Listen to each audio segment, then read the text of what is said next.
हुकूमत ने अपनी आमदनी में इजाफे के लिए पेट्रोलियम मसनूआत की कीमतों में इजाफा कर दिया।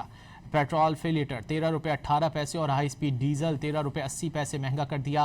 पेट्रोल की नई कीमत 310 रुपये 71 पैसे और हाई स्पीड डीजल की 323 रुपये 30 पैसे फी लीटर हो गई। पेट्रोल पर फी लीटर लेवी में 9 रुपये 64 पैसे का बड़ा इजाफा किया गया। पेट्रोल पर लेवी बढ़कर 80 रुपये हो गई।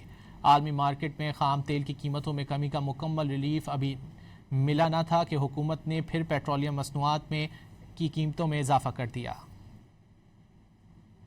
आलमी मार्केट में खाम तेल की कीमत में कमी का मुकम्मल रिलीफ अभी मिला ही नहीं था कि हुकूमत ने फिर पेट्रोलियम मसनूआत की कीमतें बढ़ा दी। पेट्रोल की फी लीटर कीमत में 13 रुपये 18 पैसे और हाई स्पीड डीजल 13 रुपये 80 पैसे फी लीटर इजाफा कर दिया गया। पेट्रोल की नई कीमत 310 रुपये 71 पैसे और हाई स्पीड डीजल की 323 रुपये 30 पैसे फी लीटर हो गई। मिट्टी के तेल की कीमत 11 रुपये 19 पैसे बढ़कर 242 रुपये 33 पैसे फी लीटर हो गई। लाइट डीजल 9 रुपये 74 पैसे महंगा होकर 205 रुपये 22 पैसे हो गया। उधर हुकूमत ने पेट्रोल पर फी लीटर लेवी में 9 रुपये 64 पैसे इजाफा कर दिया। फी लीटर पेट्रोलियम लेवी बढ़ाकर 80 रुपये कर दी गई। हाई स्पीड डीजल पर पेट्रोलियम लेवी 70 रुपये 82 पैसे बरकरार रहेगी। शहरियों ने हुकूमत से पेट्रोलियम मसनूआत की कीमतों में इजाफा वापस लेने का मुतालबा कर दिया। जीरे पेट्रोल है ना, वो कहता है कि जब पेट्रोल सस्ता होता है तो हमारे यहाँ पर पहुँचने में थोड़ा टाइम लगेगा, तो आवाम को हम रिलीफ नहीं दे सकते।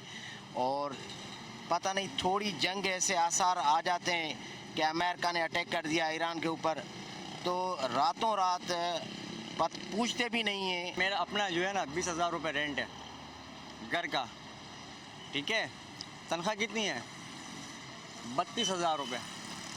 12,000 में मुझे चला के दिखाओगा। हमारी तरफ ये बहुत ज़्यादा रेट कर देते हैं। 10 रुपये हमारे लिए तो बहुत ज़्यादा है। ये अब यानी चाह रहे हैं कि अवाम फोत हो जाए, अवाम मर जाए, बस अवाम के आखिरी सांस चल रहे हैं। शहरियों ने हुकूमत से मुतालबा किया है कि बढ़ती महंगाई से परेशान अवाम को रिलीफ फरहम किया जाए।